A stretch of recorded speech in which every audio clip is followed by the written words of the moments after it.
தவேக தலைவர் நடிகர் விஜய் அவர்களின் கரூர் பரப்புரையின் போது 41 பேர் உயிரிழந்த துயர சம்பவம் தொடர்பாக முன்ஜாமீன் கோரிய மனு, சிபிஐ விசாரணை கோரிய மனு உள்பட 9 மனுக்கள் மீதான விசாரணை உயர்நீதிமன்ற மதுரை கிளையில் நடைபெறுது.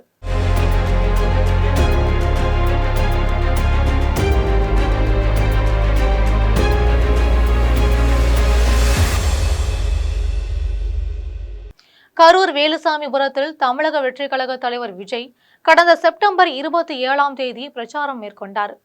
அந்த பிரச்சார கூட்டத்தில் சிக்கி கிட்டத்தட்ட 41 பேர் தங்களது உயிரை பறிகொடுத்திருக்காங்க. இந்த கூட்டத்திற்கு 10,000 பேர் வருவார்கள் என்று கூறி தவேக சார்பில் அனுமதி வழங்கப்பட்ட இந்த நிலையில சுமார் 27,000 பேர் கூடியதா சொல்லப்படுது. ஆண்கள், பெண்கள், குழந்தைகள் என அந்த கூட்டத்துல சிக்கி மூச்சு விட முடியாம தங்களோட உயிரையே விட்டுருக்காங்க. இந்த கோர சம்பவம் அரசியல் வரலாற்றுல மிகப்பெரிய பிழை என்றும் பலரால் விமர்சிக்கப்பட்டுச்சு. இந்த நிலையில கரூர் மாவட்ட காவல் கண்காணிப்பாளரிடம் அனுமதி கேட்டு வாங்கிய தவேக பொதுச் செயலாளர் புசி ஆனந்த், தவேக இணை பொதுச் செயலாளர் சிடிஆர் நிர்மல்குமார், தவேக கரூர் மேற்கு மாவட்ட செயலாளர் மதியழகன் உள்பட 4 பேர் மீது வழக்கு பதிவு செய்யப்பட்டிருக்கு. அவர்களை கைது செய்ய போலீசார் முடிவு செய்த இந்த நிலையில 3 தனிப்படைகள் அமைக்கப்பட்டு தீவிரமா தேடிட்டு வராங்க. அதில் திண்டுக்கல் மாவட்டம் குஜிலியம்பாறையில் தலைமறைவாக இருந்த தவேக கரூர் மேற்கு மாவட்ட செயலாளர் மதியழகன் கைது செய்யப்பட்டார். மேலும் விஜய் பரப்புரைக்கு பெரும் உதவியாக இருந்த கரூர் தெற்கு மாவட்ட பவுன்ராஜும் கைது செய்யப்பட்டிருக்காங்க. இருவரும் நீதிமன்றத்தின் முன்னிலையில் ஆஜர்படுத்தப்பட்டு திருச்சி மத்திய சிறையில் அடைக்கப்பட்டிருக்கு. இவர்கள் இருவரும் ஜாமீன் கோரி வரும் அக்டோபர் 6ஆம் தேதி கரூர் நீதிமன்றத்தில் மனு தாக்கல் செய்ய உள்ளாங்க.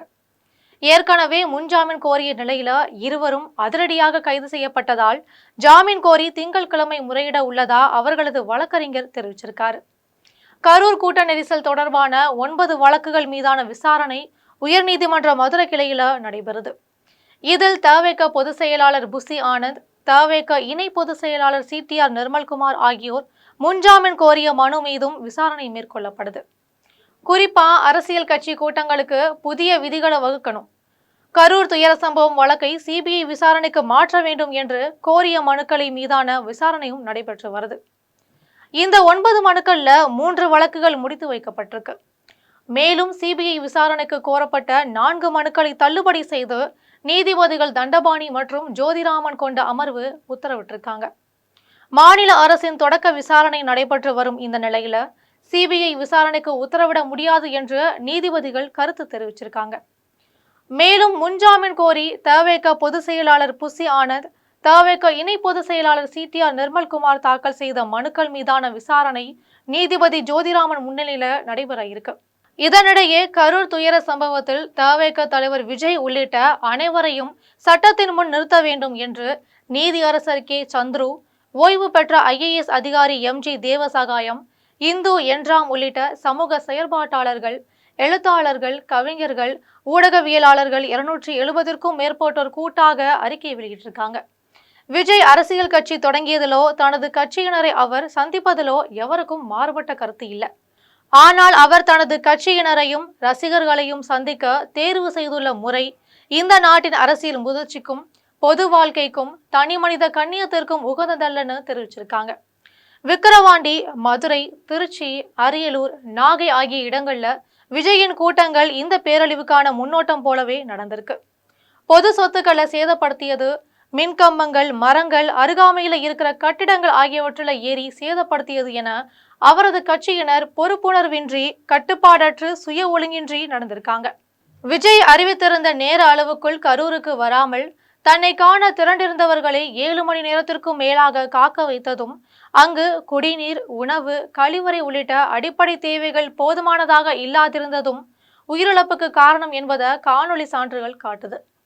ஆனால் இந்த உயிரிழப்புகளுக்கு பின்னே திட்டமிட்ட சதி இருப்பதாகவும், விஜய் மீது எந்த தவறும் இல்லை எனவும் உண்மைக்கு மாறான ஒரு கட்டுக்கதையை விஜயின் ஆதரவாளர்கள் சிலர் பரப்ப தொடங்கியிருக்காங்க. கடந்த 30ஆம் தேதி விஜய் வெளியிட்ட காணொலியில தன்னால் தான் இந்த உயிரிழப்புகள் நிகழ்ந்தன என்பது பற்றிய குற்ற உணர்ச்சியோ, வருத்தமோ, தார்மீக பொறுப்பேற்போ இல்லாம அரசின் மீது பழி சுமத்திவிட்டு தப்பித்து விடும் உள்நோக்கமே தெரியுது. எவ்வளவு கொடிய தீங்கையும் இழைத்துவிட்டு வதந்திகளையும் கட்டுக்கதைகளையும் களமிறக்கி தப்பித்து விட முடியும் என்கிற விஜயின் இந்த நோக்கம் தடுக்கப்பட வேண்டும் என்பது சமூக ஆர்வலர்களின் குற்றச்சாட்டாவே இருக்கு. வருங்காலத்துல இது போன்ற அவலங்கள் உருவாகாம இருக்க கூட்டத்தை கட்டுப்படுத்தும் வழிவகைகளை கண்டறியணும். சட்டத்தின் ஆட்சியை உறுதி செய்ய கரூர் உயிரிழப்புகளுக்கு காரணமான விஜய் உள்ளிட்ட அனைவரையும் சட்டத்தின் முன் நிறுத்த தமிழ்நாடு அரசு தயங்கக்கூடாதென பல்வேறு தரப்பினர் தங்களது அறிக்கையை வெளியிட்டு வராங்க.